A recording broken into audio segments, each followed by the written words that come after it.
You understand exactly how joy works. You have read the research on gratitude.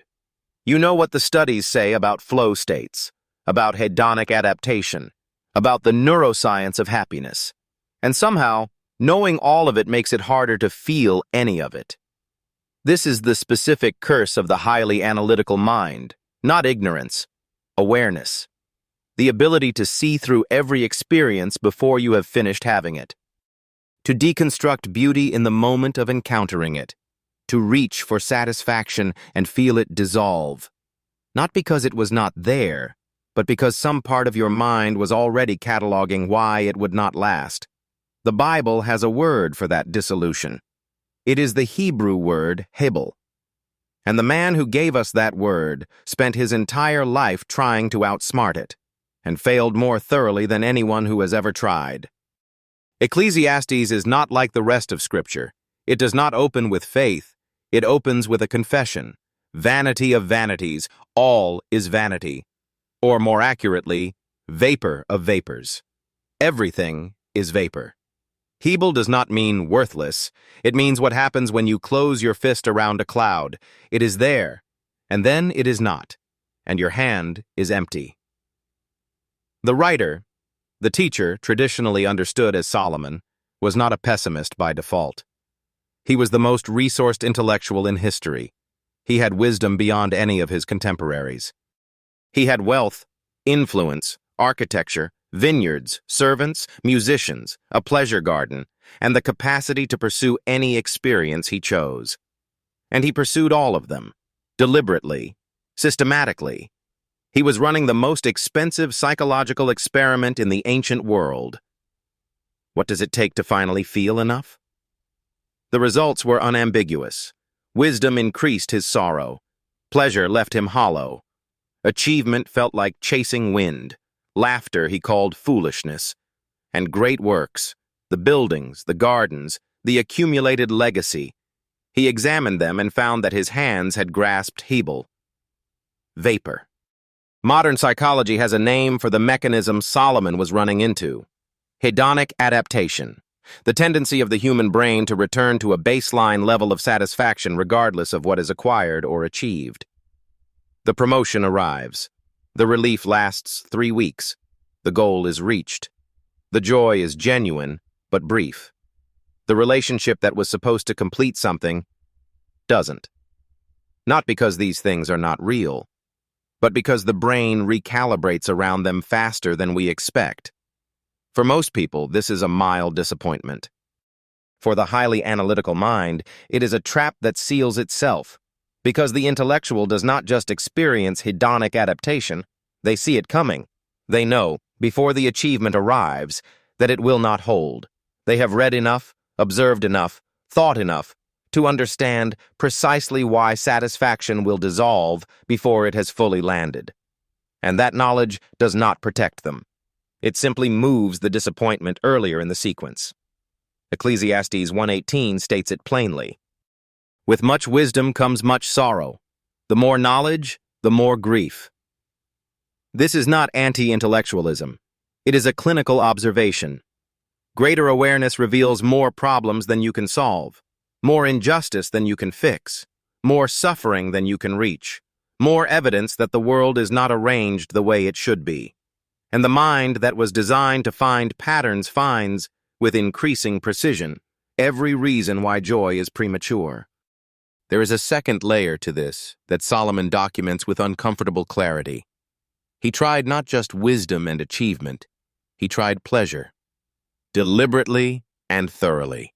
Laughter, wine, great projects, possessions, performers, everything his position could provide. And what he found was not that pleasure failed to feel good in the moment. It is that it left nothing behind. I denied myself nothing my eyes desired. I refused my heart no pleasure. My heart took delight in all my work, and this was the reward for all my labor. Yet when I surveyed all that my hands had done and what I had toiled to achieve, everything was hebel, a chasing after the wind. This is the paradox that the intellectual cynic lives in. They have enough self-awareness to know that simple pleasures should produce joy, and enough analytical distance from their own experience to observe themselves not feeling it. They are watching themselves live rather than living. Every potential moment of genuine feeling is processed through the filter of, what does this mean? How long will this last? What does my enjoying this say about me? Vulnerability, the raw, unguarded experience of being present, is quietly replaced by observation.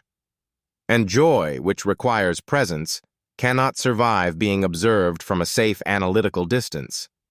Solomon does not end Ecclesiastes in despair. He arrives, through exhaustion rather than inspiration, at something that looks almost impossibly simple. He says it not once, but several times across the book. There is nothing better for a person than to eat and drink and find satisfaction in their own toil. Eat, drink, work, rest, not as a consolation prize, as the prescription. Modern psychology calls the mechanism behind this radical acceptance.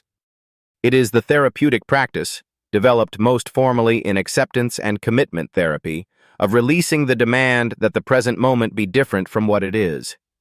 Not suppressing dissatisfaction, not pretending problems don't exist, but suspending, for moments at a time, the project of improvement and analysis, and allowing the texture of the present experience to register without immediately being evaluated.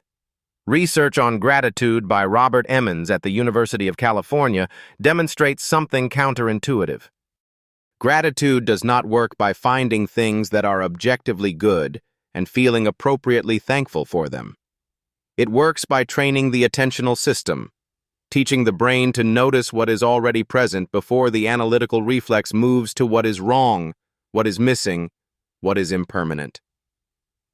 For the intellectual cynic, this is not a soft suggestion. It is a specific cognitive intervention that targets the deconstructive reflex at its source. You are not being asked to be less intelligent. You are being asked to redirect the intelligence, from cataloging dissolution to registering presence, the meal in front of you, the conversation you are in, the body that is breathing right now, not forever, not as a permanent answer to everything, just here, just now, just this. Solomon's final conclusion is the one that has puzzled readers for centuries. After everything he tried and everything he found wanting, he lands here. Fear God and keep his commandments, for this is the duty of all mankind. For the intellectual cynic, this sounds like surrender. It is actually relief. The burden of the analytical mind is the assumption that you are the one who must make meaning, that your job is to evaluate, to solve, to determine whether life is worth engaging with before you engage with it. The fear of God, in the Solomonic sense, is the recognition that meaning is not a problem you are responsible for solving. It is a framework you are invited to inhabit. The restlessness of the cynic is not intelligence without God. It is intelligence that has appointed itself God. The mind that must understand everything before it can feel anything. The soul that demands certainty before it will risk presence. Putting that project down, not abandoning thought, but releasing the compulsion to think your way into joy, is not intellectual failure. It is the beginning of something the Psalms call rest. Here are 3 things that both psychology and Ecclesiastes point toward. First, notice when you are observing your life instead of living it. The analytical mind is fast. It moves to evaluation before the experience has finished arriving. The practice is simple and difficult. Catch that moment and choose to stay inside the experience for 10 more seconds before you begin to analyze it. 10 seconds of presence before the commentary begins. That is enough to change the quality of a day. Second, reduce the scale of what you are responsible for feeling joy about. The digital world presents you with every problem on the planet simultaneously. Global awareness at that scale makes local satisfaction feel insufficient. Ecclesiastes is consistently, stubbornly local. Your meal, your work, the person in front of you. The cynicism that comes from trying to feel okay about the world at scale dissolves when the frame shrinks to what is actually within reach. Third, Practice gratitude as attention training, not sentiment. Not the gratitude of forcing yourself to feel thankful. The gratitude of deliberately noticing what is present before you look for what is missing. One specific thing, named, daily. Not because it solves the problem of hebel, because it trains the brain to register the texture of the moment before the analytical reflex dissolves it. Solomon tried everything the world could offer to find lasting joy. What he found at the end was quieter than he expected, and more available than he had assumed. Drop a comment below and tell me, do you recognize the pattern of observing your life instead of living it? The intellectual who understands happiness better than they feel it. If this kind of content speaks to something in you, subscribe. The next video looks at Aaron, the man who built a golden calf while Moses was on the mountain, a precise psychological study in people-pleasing, the fawn response, and what happens when the need for approval becomes stronger than the connection to who you actually are. I will see you there.